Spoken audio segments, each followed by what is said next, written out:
Bienvenue au balado des étudiants en ergothérapie de l'Université de Montréal, le balado Jason Ergo. On vous présente notre 3e saison où nous allons discuter avec des ergothérapeutes, cliniciens et chercheurs pour découvrir de nouvelles manières dont l'ergothérapie peut changer la vie des gens. Bonne écoute!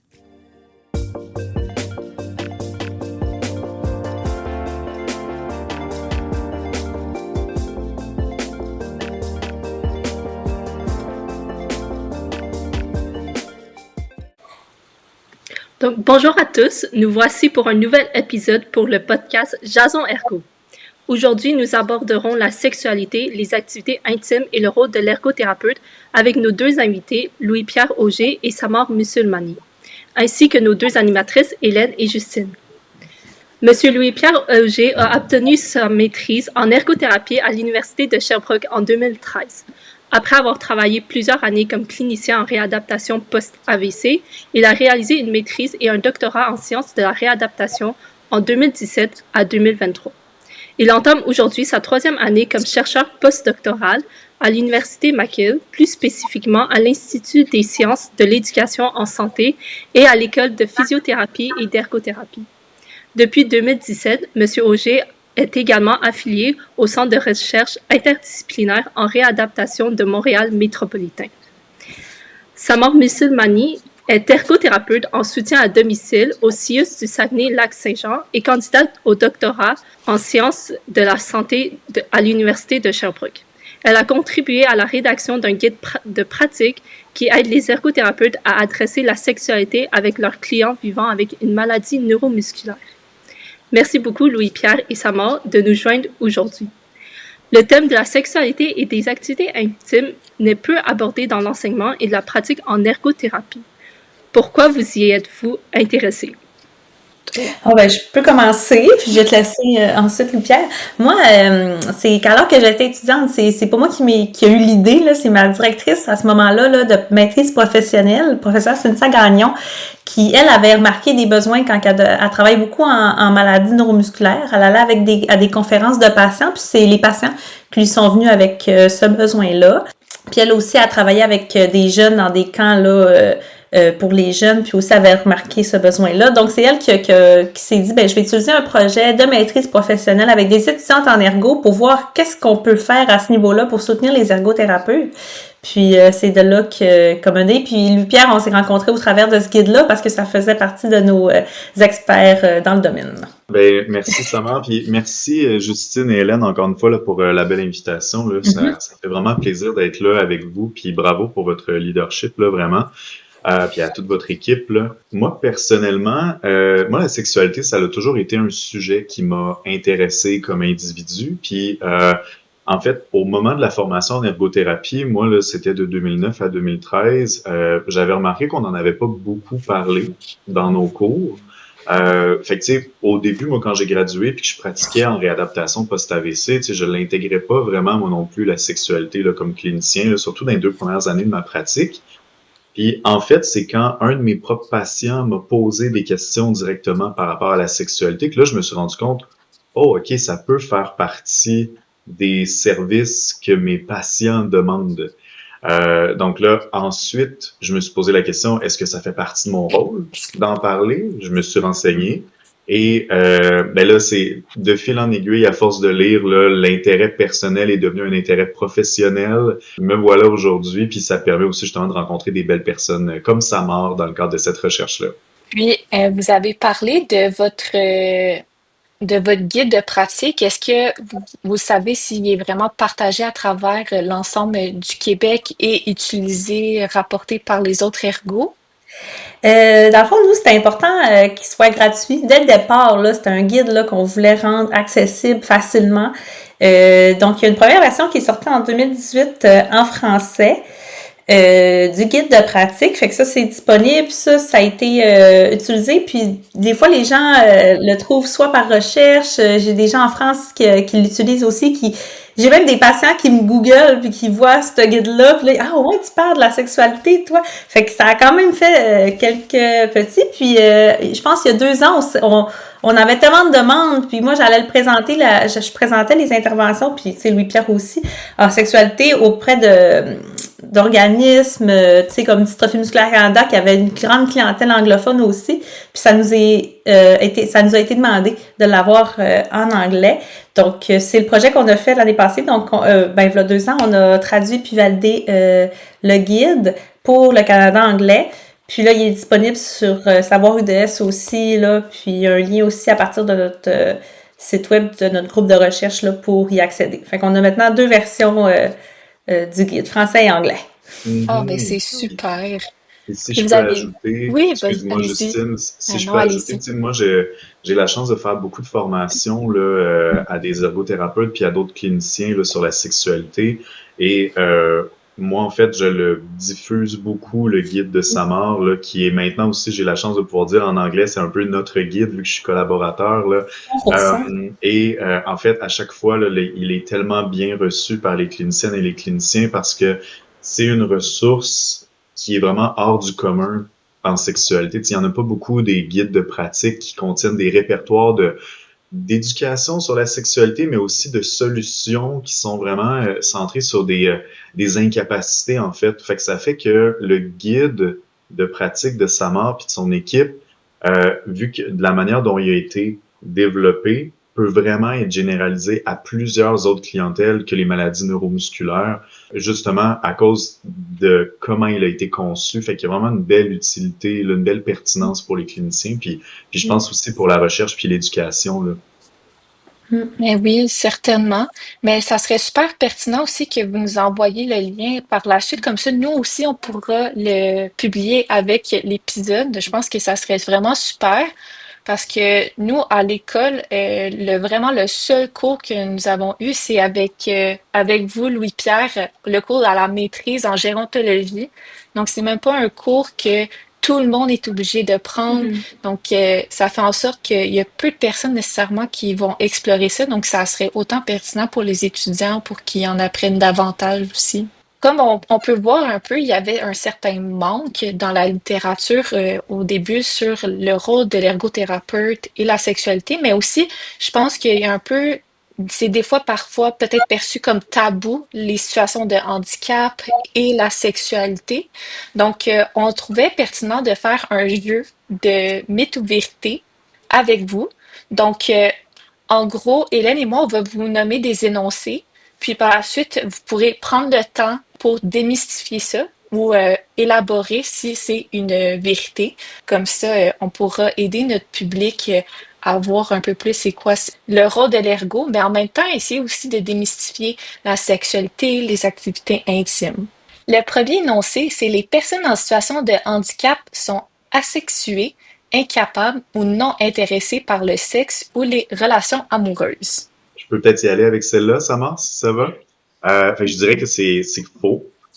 Les personnes en situation de handicap, toutes situations de handicap confondues, ont une sexualité, sont des personnes sexuelles qui peuvent faire le choix de vivre leur sexualité ou pas, puis qui ont des besoins. En fait, ce sont des personnes comme tout le monde. De façon courte, je dirais, c'est faux. Puis ça m'amène à ajouter que, tu sais, pour bien visualiser ça, c'est important que qu'on revienne à la définition de la sexualité. Tu sais, souvent, on pense que la sexualité, ce n'est que la pénétration, que l'acte sexuel, mais c'est tellement au-delà de ça. Puis c'est la première chose qu'on dit, hein, Louis-Pierre, dans les conférences qu'on donne ou dans le guide de pratique, c'est que la sexualité, c'est global, ça l'englobe, je veux dire, tu sais, tout ce qui est les relations amoureuses, l'estime de soi, le romantisme, oui, les caresses aussi. Tout le monde a une sexualité, mais chacun choisit de la vivre différemment, puis c'est pour ça que ce mythe-là est faux, puis que tu l'avais bien expliqué, Louis-Pierre. Eh oui, super. Puis c'est vrai que la sexualité, comme souvent, on a vraiment cette image-là préconçue de qu'est-ce que c'est, mais ça peut être tellement plus, puis c'est très différent de chaque personne aussi également.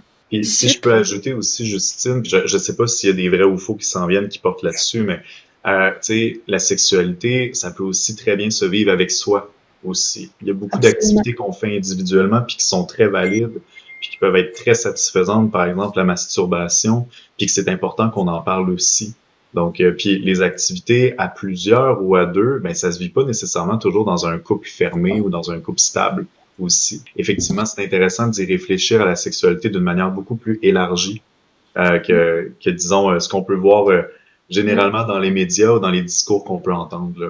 Puis quand que vous abordez ce sujet-là avec les patientes, généralement, c'est comment que c'est perçu? Est-ce que vous y allez davantage, vous posez les questions ou vous attendez que la personne vous en parle? Ça a été une grosse partie du guide de pratique. Puis en fait, c'est le guide de pratique qui est basé sur un modèle qui met au centre. Le plus important, c'est la permission. Donc l'autorisation, la façon qu'on l'aborde, on met beaucoup l'emphase là-dessus parce que c'est un peu la clé. Je l'ai posé souvent cette question-là en recherche, mais aussi comme clinicienne. Puis ce que je trouve important, c'est de normaliser, tu sais, puis c'est ce que je trouve important. C'est ce qu'on trouve important, c'est de normaliser. Moi, comment je l'apporte, c'est que on peut soit parler d'un diagnostic ou d'une condition, puis nommer un fait général, par exemple. Moi, je vois beaucoup de clientèle qui ont, par exemple, la taxie Charlevoix-Saguenay. Les problèmes de mobilité, je l'ai vu souvent, ça peut affecter les activités intimes. Comment ça se passe pour vous? Est-ce que vous, c'est quelque chose qui vous arrive, que vous voudriez aborder avec moi? Fait qu'on ouvre la porte, puis la personne peut choisir de répondre oui, puis d'en parler. Elle peut dire non, c'est pas un problème pour moi, puis ensuite, on passe à un autre sujet, je continue mon entrevue, mon évaluation clinique. Puis des fois, elle me dit non, mais parce qu'elle était comme pas prête, puis c'est correct aussi. Puis 2-3 rencontres plus tard, tu sais, l'autre fois, là, tu m'avais parlé de ça, ben, j'y ai pensé, puis oui, c'est difficile. Fait que c'est pas de... Tu sais, faut avoir un bon lien. C'est qu'il y a plein d'autres facteurs là qui sont énumérés, mais je pense qu'il y a une façon de le faire qui est respectueuse, qui est bienveillante. Puis à ce moment-là, quand ton client voit que t'es dans une approche de ce style-là, il prendra pas mal. Moi, ça m'est jamais arrivé, honnêtement, là, d'avoir une mauvaise réaction suite à cette question-là. C'est vraiment intéressant, Samar, de t'entendre. Puis, tu sais, je pense que tu nous as donné des beaux aspects super concrets sur, tu sais, tiré de ta propre expérience de comment est-ce qu'on peut en parler de sexualité, puis comment est-ce qu'on peut amener le sujet, qu'est-ce qui peut faire que c'est plus facile ou plus difficile. Puis, tu sais, clairement, tu as l'air d'avoir une recette qui fonctionne très bien pour toi, justement, vu que tu dis que ça t'est jamais arrivé des événements négatifs. C'est aussi ce que je vois dans mes recherches. Moi, Justine et Hélène, moi, là, en toute transparence, ça fait depuis 2019 à peu près que j'exerce plus de fonction clinique.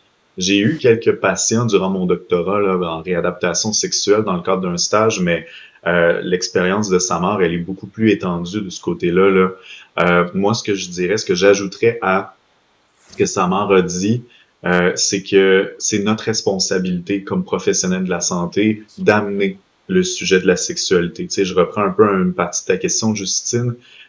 Il y a un danger à assumer que la personne n'a pas de besoin si elle n'en parle pas de sexualité. Pourquoi il y a un danger? C'est que tu parlais tantôt, Justine, des tabous, de tous les enjeux qui peuvent être liés au fait d'aborder la sexualité. Ben ça, nos patients, ils les vivent aussi, ces enjeux-là. Et ils peuvent ressentir un inconfort, une peur de froisser, une incertitude à qui en parler aussi de sexualité. Fait qu'il y a beaucoup de facteurs qui vont faire qu'ils ou elles n'en parleront pas de sexualité au-delà de l'absence de besoin d'en parler. Donc, il y a beaucoup de recherches qui ont été portées sur ça, sur ce sujet-là, puis les conclusions sont unanimes. C'est aux professionnels d'ouvrir le sujet. C'est à nous que vient la responsabilité parce que si on donne la responsabilité à nos usagers de A à Z, on va en manquer beaucoup. Puis en fait, c'est ce qui arrive en ce moment dans le système de la santé, là. Oui, ben super. Mais c'est vraiment vrai, je trouve aussi. Puis je pense que l'élément aussi de fondement, mais ça revient à créer un bon lien thérapeutique avec son patient parce que comme au début, des fois, ils peuvent comme être un peu surpris parce que aussi, comme c'est pas nécessairement standardisé, nécessairement de toujours avoir le réflexe de poser cette question-là, donc des fois, ça peut surprendre. Mais je pense que quand on démontre une approche sans jugement, puis que vraiment de bienveillance, mais ça, c'est certain que ça doit laisser ouvrir davantage les portes aux patients. Et un point que tu amenais, Samar, qui est vraiment intéressant aussi, c'est que nos patients, ils sont tellement rares, les intervenants qui leur parlent de sexualité, qu'ils vont s'en souvenir et très longtemps que, disons, leur ergo en a parlé de sexualité. Samar, tu donnais l'exemple de 3 séances plus tard, la personne est revenue pour me poser des questions. Moi, j'ai le privilège de collaborer avec une clinique de réadaptation sexuelle en Colombie-Britannique. La clinique qui est un centre de réadaptation, un peu un équivalent du centre de réadaptation, l'Institut de réadaptation Gingras-Lindsay de Montréal, mais à Vancouver, là, qui s'appelle le GF Strong. Et l'équipe de réadaptation sexuelle là-bas est principalement composée d'infirmières spécialisées en réadaptation sexuelle. Puis elles, mes collègues, ce qu'elles me disent, c'est que des fois, leurs patients les rappellent 1, 2, 3 ans après leur suivi pour leur reposer des questions ou de quoi. Donc, tu sais, ça, l'impact, il reste longtemps aussi. Puis le fait d'aborder la sexualité, ben c'est peut-être pas sur le coup que l'ergothérapeute va avoir un impact, mais au moins, les patients vont se souvenir que leur ergothérapeute peut être une personne ressource là, à long terme. C'est une reconnaissance puis une légitimisation de ce besoin-là aussi, tu sais. Fait qu'effectivement, même si, tu sais, c'est pas tous les professionnels qui vont avoir toutes les solutions, puis c'est pas toutes c'est ça, c'est pas toutes les fois qu'on en parle qu'on va trouver la solution parfaite, mais ça légitimise, puis c'est important de le reconnaître, ça aussi, là, vraiment. Moi, j'allais plutôt poser une question à Louis-Pierre. Vous mentionnez que vous êtes plus en pratique depuis un bout, que c'est plus la recherche. Est-ce que vous trouvez que la sexualité est de plus en plus parlée en recherche aussi, qu'il y a un peu plus d'articles maintenant qui ressortent et tout ça? Oui, c'est vraiment le fun, Hélène, comme question, puis elle est très d'actualité. En fait, je me questionne si je vous ai pas donné des pistes par courriel parce que elle est très bonne la question. On est en train de publier en ce moment une revue de littérature sur le sujet de toute la recherche qui a été faite en sexualité et en ergothérapie. C'est sûr, hein, on peut toujours en manquer là, tu sais, des études, là, mais on a travaillé fort à essayer de recenser le maximum. Puis ce qu'on peut voir, Hélène, en fait, c'est que oui, en fait, c'est une revue de la portée qu'on a faite, donc ça fait exactement partie des questions qu'on s'est posées, à savoir qu'est-ce qui a été fait en ce moment en termes de littérature scientifique en sexualité et en ergo. Puis ce qu'on peut voir, c'est une augmentation graduelle du nombre d'études. Disons, en termes de décennies, là, les premières études qu'on a pu voir, c'était dans les années 70, il n'y en avait pas beaucoup. Puis on voit vraiment ça a comme stagné entre 70 et début 2000. Et ensuite, là, c'est vraiment depuis 2010, à chaque année, il y a un nombre croissant. Puis depuis 2021, il y en a encore plus aussi. Ah, wow. Donc, c'est vraiment un sujet qui attire de plus en plus d'intérêt. Il y a encore beaucoup de choses à faire, mais c'est encourageant. On voit que la communauté scientifique en ergo s'y attarde de plus en plus. Ah, mais C'est c'est vrai une bonne nouvelle. Oui, Oui. oui. C'est vrai que dans les dernières années, tu sais, on a vu des retombées de tout ça, là, tu sais, il y a maintenant des cours à option, tu sais, moi puis Louis-Pierre, on n'a pas eu de cours à option, même si c'est juste des cours à option, on n'en a pas eu en sexualité. Tu sais, les formations continues que tu donnes, Louis-Pierre, il y a une communauté de pratique maintenant avec l'Association canadienne d'ergothérapie. Fait que ça aussi, c'est un peu le fruit de tout ça, fait que c'est un message positif. Ouais, il y a des choses qui s'en viennent, c'est le fun. En plus, ouais. C'est pas fini. Non, ben non. Le prochain énoncé, les personnes ayant subi une blessure médulaire ne peuvent pas avoir d'érection ou de ressentir du plaisir. Alors, on est encore dans les vrais ou faux, hein, c'est ça? Oui. Ouais. OK, excellent. Est-ce que je peux y aller, Samar, sur Oui, celle-là? bien sûr, tu connais plus que moi dans ce domaine. Un petit peu, oui. Donc, ce que je dirais, c'est qu'encore une fois, ça, c'est faux. Beaucoup de personnes qui ont une lésion à la moelle épinière vont avoir une réponse sexuelle qui est soit partiellement ou pleinement fonctionnelle. Donc, par exemple, là, pour une personne qui a un pénis là, au niveau de l'érection, en fait, la nature, elle est bien faite. Là, ce sera pas rare que les ondes nerveuses au niveau de la moelle épinière responsables de la réponse sexuelle sont les réflexes sont beaucoup associés à entre S2 et S4, les vertèbres là, au niveau sacré. Puis souvent, il va encore y avoir les réflexes malgré qu'il y ait des lésions au-dessus. Donc, par exemple, au niveau cervical, thoracique ou lombaire. Donc, j'ai oublié la deuxième partie. J'ai focusé sur la réponse sexuelle, mais est-ce que c'était de ressentir du plaisir? Oui. Oui. Oui, ben ça aussi c'est faux. Ça c'est intéressant. Il y a plusieurs phénomènes qui entrent en jeu. Premièrement, ce sont pas toutes les lésions médulaires qui enlèvent complètement la sensation sur la zone atteinte du corps. Fait qu'il peut y avoir encore des sensations perçues. Par contre, c'est vrai que ça peut modifier le plaisir ressenti sur certaines zones érogènes ou certaines zones du corps qui peuvent être influencées ou affectées par la lésion médulaire. On peut voir de l'hyposensibilité, donc une perte de sensibilité partielle ou totale, mais on peut aussi voir de l'hypersensibilité aussi. Donc ça, l'hypersensibilité peut souvent être apportée comme douloureuse ou inconfortable, mais l'expérience peut varier pour les gens. Mais un aspect qui est intéressant que je vous dirais, c'est que les zones qui demeurent non affectées par la lésion médulaire, on peut observer chez des personnes ce qu'on appelle un transfert érogène.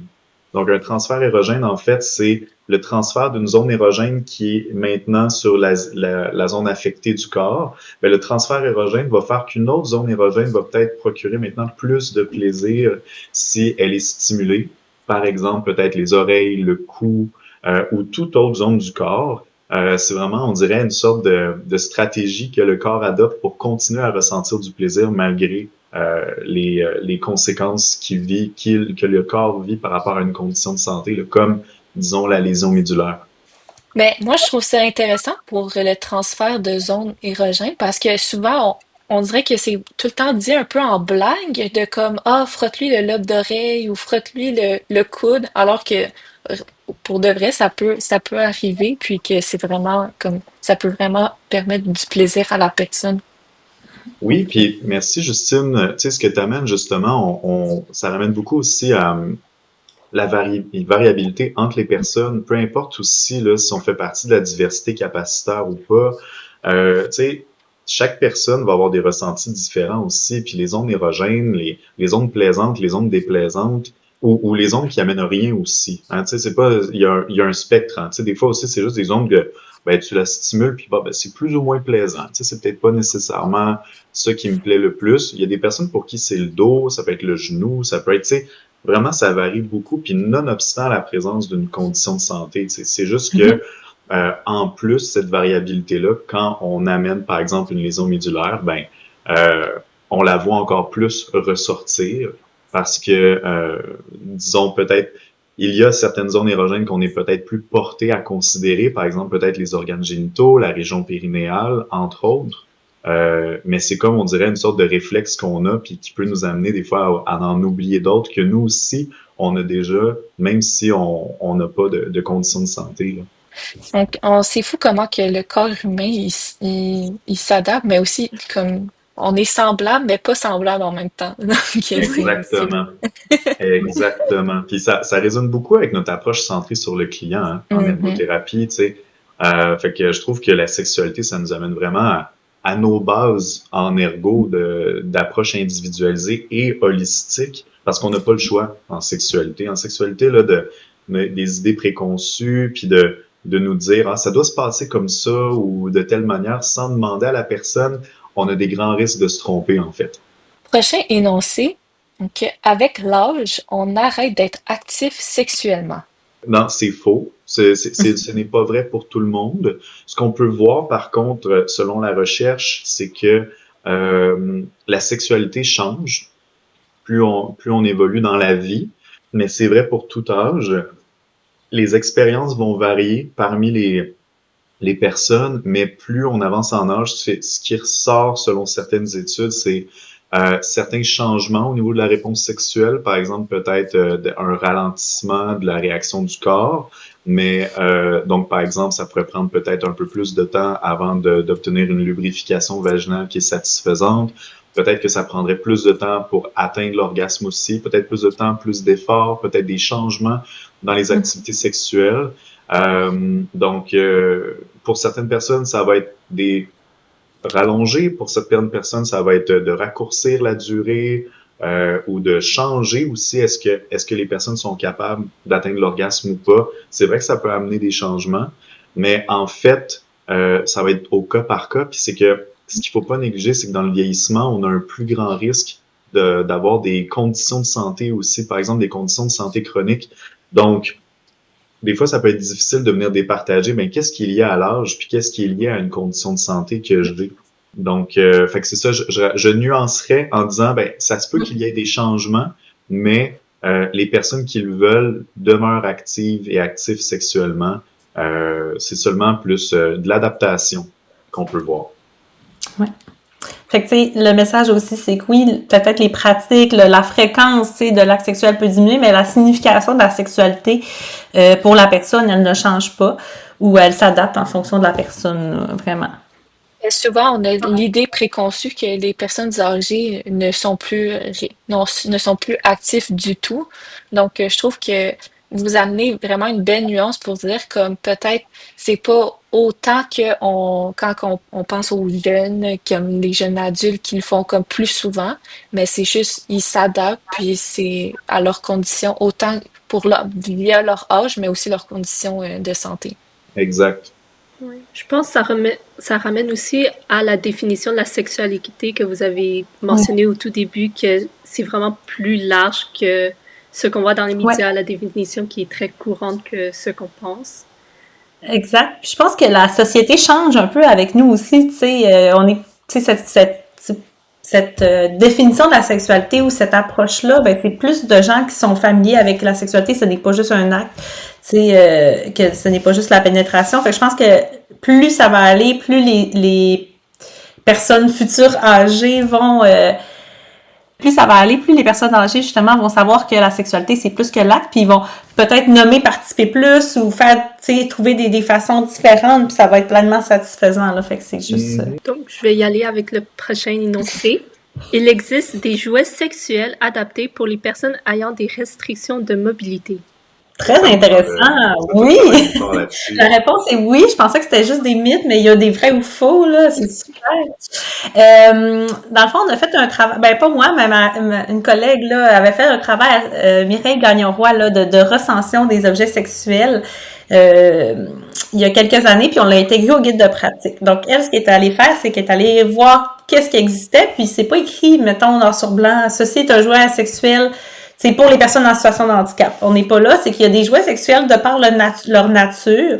Ils peuvent être plus facilement manipulables, par exemple avec des plus gros boutons. Puis il y en a aussi qui sont vraiment dirigés vers les personnes qui ont un handicap, par exemple le Intimate Rider pour les blessés médulaires là, qui fait le mouvement de va-et-vient. Fait qu'on a vraiment les deux types. Puis cette recension-là, on l'a intégrée dans notre guide, la version française. Fait qu'on a une liste de tous les jouets sexuels, ben pas tous, pardon, des jouets sexuels, de quelques jouets sexuels qu'on peut voir puis qui peuvent servir quand on a telle ou telle difficulté. Puis c'est probablement que si j'avais le temps, je le ferais, mais je le mettrais à jour chaque année parce qu'il y a de plus en plus de jouets. Puis comme je disais un peu tantôt, la société est de plus en plus, je trouve, inclusive puis ouverte en ce sens-là. Fait qu'il y a des nouvelles créations puis d'adaptations là que je suis pas encore au courant là. Mais oui, ça existe. Puis c'est une belle ressource aussi pour les usagers. Parfaitement d'accord, j'ai rien à ajouter. C'était très pertinent, Samar. Ouais. Puis, si je peux rajouter, je sais que c'est pas une question, mais j'aime vraiment ça le dire que de recommander à nos clients ou de les encourager à aller dans les boutiques érotiques parce que tu sais les employés qui travaillent là les connaissent très bien leurs jouets puis sont là pour aider tout le monde. La plupart, tu sais, je suis allée quelques fois puis poser ces questions-là, puis tu sais, juste voir c'est quoi la réaction des employés, juste pour le vivre moi-même avant de le recommander à mes clients. Puis j'ai toujours eu une belle réception, puis de la belle curiosité. Ne pas hésiter à aller dans ces boutiques-là.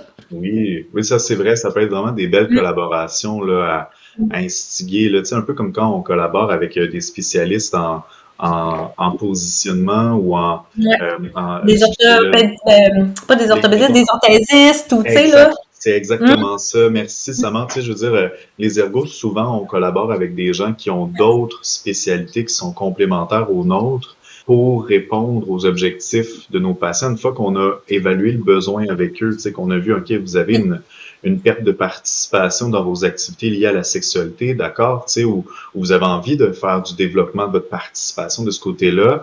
Regardez, vous et moi, on va ensemble mieux comprendre qu'est-ce qui fait que ça marche pas. Mais peut-être que l'ergo sera pas connaisseuse ou connaisseur de tout ce qui existe, mais on va au moins savoir, comme tu disais, Samar, ben regarde, dans les boutiques érotiques, il y a des spécialistes qui, eux autres, leur job, c'est de se mettre à jour sur tout ce qui existe. Fait que, tu sais, même des ergos pourraient faire un jour une visite à un sex shop avec leurs clients pour avoir une discussion à trois, la personne de la boutique érotique, le patient ou la patiente et partenaire s'il y a, et aussi l'ergothérapeute, là, tu sais, ça peut être une super belle intervention, là.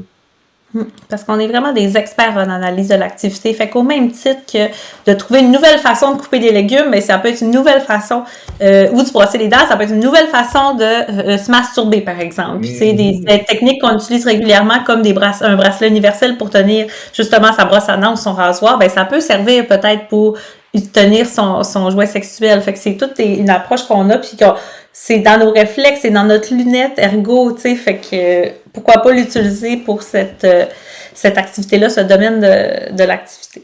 Mais ça amène un peu déjà à le prochain énoncé, qui est la sexualité n'est pas une priorité en santé, donc ça ne sert à rien d'en parler à son ergothérapeute. Donc je pense qu'on sait déjà c'est quoi la réponse à cet énoncé-là, mais je trouve que vous pouvez encore plus élaborer sur le rôle de l'ergothérapeute réellement dans la sexualité et les activités intimes. Oui, peut-être, si tu veux, Samar, je pourrais commencer par l'aspect de priorité, puis je te laisse Oui, pour le rôle si tu veux. absolument. C'est quelque chose que moi je travaille beaucoup avec mes intervenants puis dans mes projets de recherche parce que comme je disais moi je suis plus clinicien mais ma recherche elle se fait beaucoup en contact avec les personnes qui sont sur le terrain. Mes collaborateurs, collaboratrices et moi, on essaie de comprendre qu'est-ce qui fait que c'est facile ou difficile d'aborder la sexualité pour les intervenants au Québec et de quelle manière est-ce qu'on peut les aider à ce que ça aille mieux de ce côté-là pour qu'on améliore les pratiques. En fait, qu'on soutienne les intervenants à améliorer les pratiques. Et cette idée préconçue-là ressort beaucoup par rapport aux priorités des usagers. Puis c'est vraiment intéressant parce que plus on apprend, tu sais, plus les études et nos études avancent de ce côté-là, ce qu'on peut voir, c'est que les priorités sont vraiment variables parmi les usagers, parmi les patients, patientes. Pour certaines personnes, c'est vrai qu'ils vont avoir d'autres priorités que la sexualité à aborder. Ce qu'on peut voir souvent, puis dépendant, tu sais, en réadaptation, moi, je vous fais l'exemple de l'accident vasculaire cérébral. Tu sais, comme vous savez, là, il peut y avoir un continuum de services qu'on reçoit entre le diagnostic, le traitement médical qu'on reçoit au moment de l'AVC et le moment du retour en communauté. Il peut y avoir plusieurs étapes de services, de réadaptation. Puis ma recherche, moi, elle est beaucoup en réadaptation interne et réadaptation externe, donc dans une phase subaiguë et chronique de l'AVC. Pourquoi je vous dis tout ça, en fait, c'est que ce qu'on peut voir dans le discours des intervenants, et particulièrement plus on est tôt après le diagnostic, c'est que les intervenants, mais aussi les patients, sont axés plutôt sur des priorités liées aux activités qu'on pourrait dire de base du fonctionnement. Par exemple, marcher, manger, être capable d'aller à la toilette, être capable de se laver, s'habiller, par exemple. Puis souvent, cette autonomie-là dans les activités va être aussi tributaire de est-ce que la personne elle est capable de retourner à domicile ou pas. Donc ça veut dire est-ce qu'elle va être capable de quitter l'hôpital ou le centre de réadaptation. Donc, il y a tout un point de vue d'administration de la santé aussi et de ressources de ce côté-là, qui sont des raisons qui sont valables, mais qui sont pas nécessairement toujours en accord avec nos valeurs comme ergothérapeute de vouloir promouvoir la participation dans toutes les activités. Donc, ce qu'on peut voir, là, c'est que la sexualité, elle est généralement parmi les priorités de nos usagers, mais même des personnes qui ont subi un AVC que j'ai eu l'opportunité d'interviewer m'ont fait comprendre que c'est une priorité, mais parmi tant d'autres priorités. C'est comme un moment, à certains moments dans la vie, c'est comme une priorité qui pourrait devenir une priorité secondaire, priorité tertiaire, mais pour certaines personnes, ça va être la priorité principale. C'est drôle à dire, hein, priorité principale, tu sais, ça va un peu à l'encontre du mot, mais on peut en avoir plusieurs des priorités. Ce qui est juste dommage, c'est que souvent, on va juste se dire, ben ça doit pas être la priorité principale, donc nous n'en parlerons pas du tout. Ce que j'entends souvent parler, c'est ben mon patient, il est pas rendu là. Il est trop atteint, c'est sûr qu'il est pas rendu là. Mais quand je pose la question après, mais en avez-vous parlé? Avez-vous confirmé que madame, monsieur ou la personne vous a dit, ah, Louis-Pierre, plus tard on en parlera, pas maintenant. Souvent, la réponse, elle est non. Souvent, ça n'aura pas été abordé avec la personne. Il va plus avoir on va assumer que la personne n'est pas prête ou qu'elle n'est pas rendue là. C'est peut-être vrai pour certaines personnes, parce que les intervenants ils et elles ont une très bonne sensibilité, puis ils apprennent très bien à connaître leurs patients, patientes, mais des fois, peut-être qu'on peut manquer le bateau sur certaines priorités qui n'ont pas encore été évoquées. Puis ça fait un peu un lien avec est-ce qu'on devrait en parler nous-mêmes ou pas de sexualité, ou est-ce qu'on devrait attendre que les usagers en parlent Donc, c'est comme une roue qui tourne un peu, là. Tout est dans tout. Oui. Puis si je peux préciser un peu le rôle de l'ergo, tu sais, moi, j'en vois comme un peu 4 principaux, si je pourrais dire. J'essaie de résumer ça. Tu me diras si ça fait du sens, Louis-Pierre. Mais je pense qu'on a un rôle de sensibilisation, tu sais, avec nos collègues, avec nos patients, avec nos gestionnaires même, tu sais, d'aborder la sexualité, c'est important. On a évidemment un rôle en évaluation puis en intervention. Puis le dernier rôle que je rajoute, c'est savoir quand référer, savoir quand que justement les besoins dépassent nos limites. Puis il y a besoin, par exemple, de services spécialisés, par exemple en physiothérapie périnéale ou en sexologie ou en médecine gynéco, tu sais, il y a plein de domaines. Fait que c'est vraiment ça, je pense. On a parlé quand même du premier, c'est pas mal en début de la discussion. C'est notre rôle d'évaluation, elle peut se faire soit au travers de l'activité. Puis tu sais, je parle pas je parle vraiment de mise en situation où on peut extrapoler à partir de ce qu'on a vu, par exemple le transfert au lit, l'habillage, déshabillage, c'est toutes des choses qu'on fait anyway, l'autonomie à l'hygiène, c'est toutes des choses qu'on fait de toute façon, fait qu'on est capable d'extrapoler, puis d'utiliser ces informations-là pour voir est-ce que ça a un impact sur comment que la personne réalise ses activités sexuelles, puis comment est-ce qu'on peut trouver des solutions. Puis encore là, les solutions, ça vient vraiment dans notre chapeau d'intervention. On est tellement bon en ergo, on a une boîte à outils créative, on est créatif, on est capable de trouver des solutions qu'on pourrait même pas comme que ça nous vient du cas par cas. Je m'exprime mal, mais c'est pour dire que on est créatif, puis ça peut être soit par rapport à une déficience, une incapacité, ça peut être par rapport à c'est pas mal ça en fait. Puis dans le guide là, je les ai pas vite comme ça dans ma tête, mais il y a plusieurs domaines sur lesquels on peut intervenir. Donc, soit la personne directement, le développement de capacité ou des aides techniques, ça peut être la façon de faire l'activité, puis même l'environnement, où est-ce qu'on place la luminosité, où est-ce qu'on place le lit par rapport à, mettons, une étagère, l'accès à la salle de bain, tout ça, pour pouvoir faire ses activités sexuelles dans la douche, par exemple, parce que ça facilite l'hygiène. Fait qu'il y a plein d'interventions différentes qu'on peut faire, fait que ça ressemble un peu à ça. C'est intéressant, Samantha, tu t'as vraiment fait ressortir, tu sais, comment notre rôle peut s'articuler soit auprès de la personne, de l'occupation ou de l'environnement. Ouais. Ce que j'ajouterais à toutes les belles choses que tu as dit, c'est aussi l'environnement social. Hein. Comme ergo, ben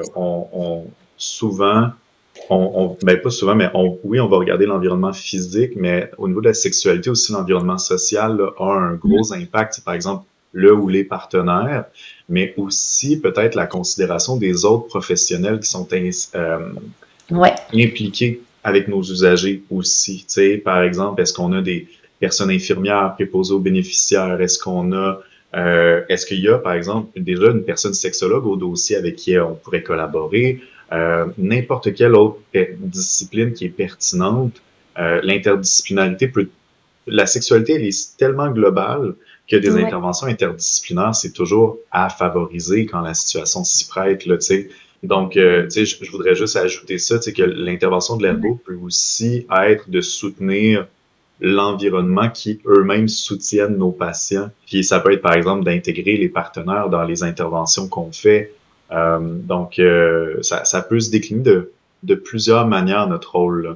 Ben, en parlant de l'environnement social, on peut penser aussi que ça peut, des fois, certains, ils peuvent avoir des craintes ou même avoir certains sentiments comme avoir peur de leur faire mal ou comme, par exemple, on peut penser à une dystomie, comme peut-être ils peuvent avoir peur que, comme le sac perce ou quoi que ce soit. Donc, est-ce que aussi vous faites des interventions à ce niveau-là auprès de l'environnement social pour faire de l'enseignement autant à la personne qu'avec son environnement ou son partenaire? Moi, j'ai pas eu l'occasion d'en faire tant que ça en couple. Moi, c'est jusqu'à présent, ma pratique, c'est vraiment plus au niveau individuel. Tout ce qui est, moi, c'est sûr que mon réflexe, ça va comme dans tout, là, on va aller voir nos experts, comme pour la stomie, je vais aller voir mon infirmière au dossier. Tu sais, je vais aller voir, j'ai déjà eu des gens avec des problématiques post-chirurgie, par exemple, ou des diagnostics qui font en sorte qu'ils sont fragiles, l'ostéoporose, tout ça. Donc, tu sais, aller voir avec le médecin, y a-t-il des contre-indications de mouvement? Puis après ça, ben, de revenir avec la personne puis de trouver une façon différente. Mais moi, c'est sûr que encore on revient à la collaboration interprofessionnelle là, qui est très, très importante à ce stade-ci parce qu'on sait pas tout non plus là, comme ergo. Là. Mhm. Ah, c'est intéressant, Samar. Puis, tu sais, pour ajouter à ce que tu dis, pour la question que tu posais, Laurent, Justine, excuse-moi. Tu sais, nous, comme ergo, de un, quand nos patients nous donnent leur consentement à ce qu'on intègre le ou la partenaire, les interventions en réadaptation sexuelle, si c'est pour des activités qui concernent les deux personnes, ben on a avantage à considérer les partenaires dans nos interventions puis à les impliquer au maximum. On a, d'une certaine manière, on a beaucoup plus de chances que nos enseignements, les stratégies, les résolutions de problèmes se rendent dans les activités si on a deux personnes, si on a les deux personnes intéressées qui les entendent versus seulement une personne. Fait que, d'un point de vue très pragmatique, il y a ça. Il y a comme un point de vue aussi éthique, de respect aussi, ben, si on parle d'activités qui concernent les deux personnes, ben, il faut qu'on implique les deux personnes aussi, Puis après, comme ergo, faut de voir avec notre sensibilité, puis notre connaissance de la personne, puis du ou de la partenaire, ben, de quelle manière est-ce que ça peut s'articuler tout ça? Est-ce qu'on est capable de faire des interventions avec les deux ou est-ce que là où la partenaire travaille puis n'a pas le même horaire, donc est-ce qu'il faut s'ajuster? Il y a tout ça de ce côté-là que on peut pas vraiment être prescriptif de ce côté-là parce qu'il y a tellement d'ajustements au cas par cas, mais de favoriser l'implication des partenaires, en général, c'est une approche à recommander quand tout le monde est d'accord de ce côté-là. Une intervention qui peut être intéressante, puis Samar, tu l'as effleuré, c'est nos usagers, même si c'est pas nécessairement nous, le ou la professionnelle qui va répondre à la problématique. Par exemple, là, je prends la situation que Samar parlait là, de la stomie, puis qui pourrait avoir un impact sur le vécu de la sexualité, par exemple. Ben, même si, oui, peut-être que l'infirmière ou l'infirmier est mieux habilité pour répondre à ces questions spécifiques-là, peut-être que notre patient, notre patiente ne sera pas à l'aise d'aller poser cette question-là directement ou ne saura pas comment la poser, cette question-là. Fait qu'on est un peu dans le rôle de référence aussi, mais moi, je le vois aussi dans le rôle d'accompagner nos usagers à aller chercher le bon service dont ils ont besoin. Ça peut aussi être, par exemple, d'écrire une lettre au médecin sur nos observations, nos suspicions. Peut-être est-ce qu'on a dépisté quelque chose puis on suspecte la présence d'un trouble, puis que l'on demande au médecin, regardez, est-ce que ce serait possible pour vous que vous regardiez ça avec monsieur ou madame? Ça peut être une très belle intervention de l'ergo, ça, d'aider ces usagers à aller chercher l'aide dont ils ont besoin avec d'autres professionnels. C'est comme une sorte de collaboration interdisciplinaire, mais en même temps aussi des fois de juste aider nos patients à aller chercher le bon service au bon moment avec notre lunette ergo. Puis avec le lien de confiance qu'on a établi justement là, que c'est vrai que c'est difficile là, d'aller une fois qu'on a, tu sais, d'avoir posé la question une première fois ou d'en avoir parlé pour la première fois avec son intervenant, son ergothérapeute, c'est bien, mais tu sais, ça veut pas dire que ça va être facile à partir de maintenant. Moi, je suis très à l'aise de parler de la sexualité, fait que c'est vrai que nous, on a ce rôle d'accompagnement-là qui peut être tout à fait pertinent. Oui. Mm-hmm. Bien sûr, si toujours avec le consentement des usagers, hein, je fais juste ajouter cette nuance-là. On fait jamais rien sans leur consentement, mais si les usagers, les patientes sont d'accord, ça peut vraiment être aidant. Là, je pense que ça peut être des belles interventions très holistiques, interdisciplinaires, puis dans ces situations-là, on a encore plus de chances là, de remplir au mieux notre rôle comme ergo, mais de répondre aux besoins de nos usagers au maximum. Là. C'est intéressant aussi, j'amène peut-être à un autre point, mais de connaître le rôle, tu sais, on a une idée, c'est quoi que ça fait un sexologue, on a une idée, c'est quoi que ça fait le médecin de famille, mais d'avoir, tu sais, de prendre le temps, puis on en parle un peu dans le guide, il y a une section que ça s'appelle collaboration, puis, tu sais, de bien comprendre le rôle de chacun de ces intervenants-là, comme ça on sait qu'en référer, mais aussi, on peut en parler à notre client qui, lui, tu sais, va mieux, tu sais, va être plus capable de distinguer ça parce que il y a beaucoup d'intervenants qui peuvent aborder la sexualité, comme on a dit tantôt. Puis c'est ça, c'est important de connaître, c'est un peu notre responsabilité aussi, là, de connaître ces rôles-là. C'est un bon point. Puis on peut aussi faire l'inférence que si nous, avec notre formation en santé, notre expérience clinique, si pour nous, certains professionnels, c'est encore flou pour nous leur rôle, ben, on peut se dire que nos patients-patientes risquent fortement d'avoir des incertitudes semblables aussi. Tu sais, il pourrait peut-être, tu sais, ce serait une belle intervention éducative, simplement ça, Ouais. de renseigner nos usagers sur les autres professionnels qui pourraient les aider, puis peut-être sur la manière d'aller chercher cette aide-là, là. OK. Quelles sont un peu les limites du rôle de l'ergothérapeute? À quel point c'est là qu'on dit ça serait mieux d'aller référer notre patient à d'autres sources? Excellent. Très bonne question. Samar, est-ce que je peux répondre? Puis Bien tu ajoutes sûr. si tu veux. Ça, c'est quelque chose qu'on a regardé beaucoup dans mes projets parce que dans mes projets d'implantation en sexualité post-AVC, on utilise une approche interdisciplinaire.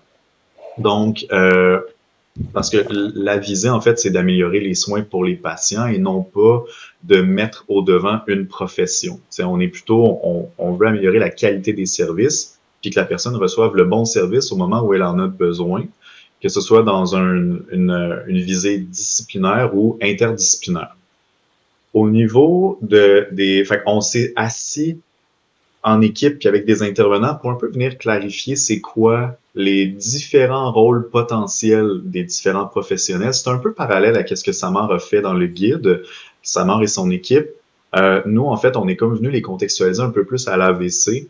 On est en train de travailler ces documents-là, fait qu'aussitôt qu'il va être rendu disponible, si vous voulez, je pourrais vous envoyer le lien pour qu'on le mette avec le podcast. Donc, par rapport à l'ergothérapie, en fait, quand on se demande jusqu'où on se rend, l'idéal, c'est de se ramener à nos bases au niveau déontologique. Hein, donc, d'aller regarder notre champ d'exercice au Québec. Selon l'Ordre des ergothérapeutes du Québec, on a des activités réservées, on a des activités partagées aussi. Donc, ce que je vous dirais, c'est qu'en ergothérapie, du moment où ça concerne une activité qui est liée à la sexualité, et qu'on voit que nos usagers ont des enjeux dans la participation à leurs activités liées à la sexualité, que ce soit des enjeux qui sont associés à la personne, à l'occupation ou à l'environnement, ben, on peut avoir un rôle à jouer de ce côté-là. Donc, les ergothérapeutes pourraient choisir de s'investir avec leurs patients-patientes s'ils voient qu'il y a des perturbations dans les activités liées à la sexualité. Des fois, ça peut aussi être la réalisation d'une activité parallèle qui affecte la sexualité. Tout à l'heure, par exemple, Samar en parlait au niveau de l'hygiène. Est-ce que les personnes ont de la misère à réaliser leur hygiène, donc, puis peut-être l'habillage, peut-être leurs soins de l'apparence. Donc, est-ce que ça affecte ensuite leur sentiment de désirabilité ou leur sentiment de confiance en soi pour participer à des activités sexuelles? Tout ça, ça peut être des manières dont le rôle de l'ergo se décline. Où est-ce qu'on s'arrête ou plutôt, où est-ce que notre champ professionnel pour l'ergothérapeute, je vais dire typique, là. Tu sais, l'ergothérapeute qui n'a pas été se chercher des formations additionnelles qui sont certifiées par d'autres ordres professionnels. Ici, par exemple, j'entends la psychothérapie, donc certains ergothérapeutes les ergothérapeutes peuvent aller chercher cette formation-là, puis elle est, je crois, approuvée ou chapeautée par l'Ordre des psychologues du Québec. Donc, les ergothérapeutes, que ce soit en sexualité ou dans tout autre domaine de la santé, nous ne pouvons pas faire de diagnostic médical ou de conditions de santé ou de troubles. C'est vrai pour la cognition, c'est vrai pour la santé mentale et c'est aussi vrai pour la sexualité. Donc, les ergothérapeutes ne peuvent pas faire de diagnostic de troubles au niveau de la sexualité. Donc, par exemple, un trouble de la réponse sexuelle, un trouble du désir, un trouble de l'orgasme. Donc, il y a ça de un, ça c'est une de nos limites. Et l'ergothérapeute typique n'est pas habilité à faire de la psychothérapie. Donc, si on prévoit que nos patients ont besoin de psychothérapie qui est en lien avec la sexualité et en lien avec les difficultés qu'on voit dans la participation aux activités sexuelles, eh bien là, il faut effectivement qu'on réfère à un professionnel qui est habilité. Donc, selon la situation, ça peut être un médecin spécialiste, ça peut être un psychologue, une sexologue ou peut-être un thérapeute de couple. Donc, c'est dans ces moments-là, ça fait partie de certaines limites que je dirais. Par contre, puis je vais conclure avec ça, le dépistage et l'appréciation normative ne sont pas des activités réservées. Donc, les ergothérapeutes peuvent utiliser des outils d'évaluation qui ont été validés, qui ont été éprouvés par la science pour dépister la présence de troubles ou faire de l'appréciation normative sur certains aspects de la fonction dans les activités liées à la sexualité. Parce que on utilise les scores sont basés sur des études et l'ergothérapeute va utiliser ces outils-là pour faire son analyse ergothérapique. L'analyse ergo, elle est toujours centrée sur les activités. Donc, fait que j'amène un peu la nuance au niveau des activités du grand champ de l'évaluation avec les différentes méthodes qu'on peut utiliser. La nuance, en fait, c'est comment l'ergothérapeute va les interpréter ensuite. C'était une longue explication. J'espère que c'était un peu limpide. C'était très clair. Vraiment. Bon, le dernier énoncé. Il n'y a aucune solution pour améliorer notre vie sexuelle lorsqu'on vit avec de la douleur chronique. Non, c'est parce qu'il n'y a pas si longtemps, il y a le Capacitra thérapeutique, là, qui est une ergothérapeute en douleur, qui a écrit ce livre-là. Puis c'est un peu de la façon qu'elle me l'avait apporté, puis ça m'avait amené cette vision-là. Moi, c'est pas ma clientèle, moi je travaille en soutien à domicile, fait que c'est plus rare que je vois des gens avec... tu sais, j'ai des fois des diagnostics de fibromyalgie, mais c'est pas la cause principale de pourquoi je suis l'ergothérapeute au dossier. Mais dans son livre, tu sais, son livre il est vraiment adressé à monsieur, madame, tout le monde. Tu sais, pas quelqu'un qui est en situation de handicap, là, c'est important de le préciser, mais il y a beaucoup d'autres solutions. Donc, c'est pas parce qu'on vit avec la douleur qu'on peut pas avoir une sexualité satisfaisante. Il y a des façons de gérer notre douleur, de tolérer notre douleur.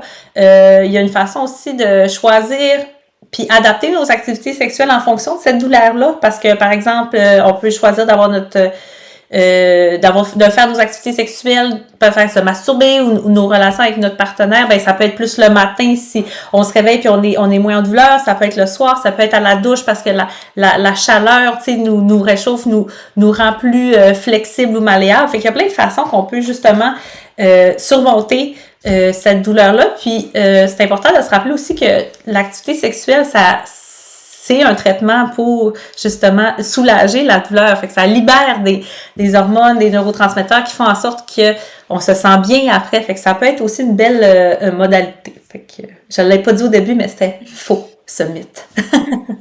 C'est intéressant ce que tu amènes aussi, Samar, tu sais, on réfléchit souvent à comment est-ce qu'on peut avoir un impact sur la participation dans les activités sexuelles, mais on est tellement concentré à ça, puis c'est tellement nouveau pour notre profession que des fois, on oublie de réfléchir à, ça serait quoi l'impact sur le reste du quotidien de nos personnes, de nos usagers, usagères, si on les aide à avoir une meilleure participation liée à la sexualité. Par exemple, t'amenais peut-être une meilleure gestion de la douleur, tu sais, peut-être des relations plus satisfaisantes, peut-être une meilleure confiance en soi, puis qui se manifeste peut-être même au travail. Je sais pas, là, je lance des idées, mais je pense qu'on est rendu là aussi comme profession à voir, tu sais, comment est-ce que, oui, des activités peuvent influencer le vécu de la sexualité, mais comment est-ce qu'un vécu satisfaisant de la sexualité peut influencer le reste de notre participation sociale?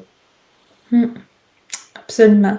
C'est vrai, puis ça a été démontré que la sexualité, ça augmente la qualité de vie, ça augmente l'estime de soi, ça, fait que c'est pas... Est-ce que ça peut, maintenant qu'on le sait, que ça a ces avantages-là, ben jusqu'où on va, puis c'est quoi notre rôle, puis c'est un peu ce qu'on a discuté aujourd'hui, là, c'est une intervention tout à fait pertinente et ça fait partie de notre rôle.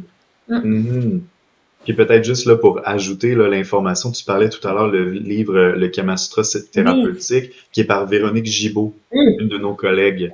Merci. Je voulais juste t'aider parce qu'en the spot, là, c'est difficile de se souvenir de ces informations-là. Mais c'est vrai, c'est une belle ressource. Puis je crois parmi les premiers livres faits au Québec par une ergo au Québec spécifiquement à la sexualité. Donc c'est intéressant de l'avoir dans sa trousse à outils là, comme clinicien, clinicienne. Vraiment. Mais moi, je suis vraiment contente de savoir qu'il y a autant de belles ressources, puis surtout en plus que ça vient du Québec. Donc, c'est très centré aussi sur notre réalité en tant que contexte sociétal aussi. Donc, moi, je trouve que c'est vraiment toutes des super bonnes nouvelles. Oui. Donc, pour essayer de conclure notre épisode, je voudrais voir, est-ce que vous avez quelque chose un message que vous voulez dire aux étudiants qui nous écoutent ou les ergothérapeutes sur qu'est-ce qu'ils doivent retenir ou qu'est-ce qu'ils doivent, pour les influencer à en parler davantage ou faire de la promotion de, de, de la sexualité et les activités intimes? C'est une belle grande question. Toi, Samantha, as-tu déjà quelque chose que tu voudrais dire?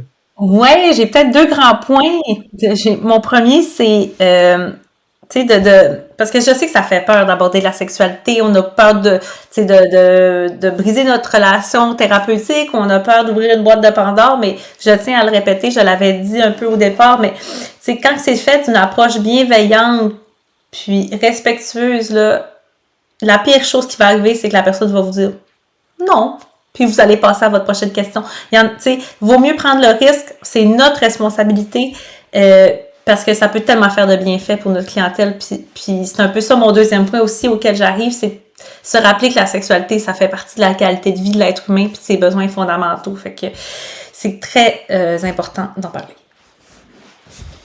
Très intéressant, Samantha. Puis, tu sais, si je peux ajouter, le point que je dirais aux personnes qui nous écoutent, peu importe le stade où vous en êtes dans votre carrière, si vous écoutez ça, c'est soit que vous êtes déjà étudiante, étudiant en ergo, ou que vous êtes clinicien, clinicienne, vous avez de l'ergothérapie en vous, vous avez déjà beaucoup d'outils à votre portée. Vous êtes des experts et des expertes, ou vous allez le devenir, de l'analyse de l'activité. Peu importe c'est quoi l'activité en question, ça va vous arriver à plusieurs moments dans votre pratique que vos patients vont vous parler d'une activité que vous avez jamais faite vous-même. Puis dans ces moments-là, ce que vous allez faire, c'est que vous allez vous ramener à vos bases de l'ergothérapie, vous allez poser des questions, vous allez trianguler l'information pour aller chercher une analyse qui est la plus juste possible. Ça se transfère extrêmement bien à la sexualité aussi.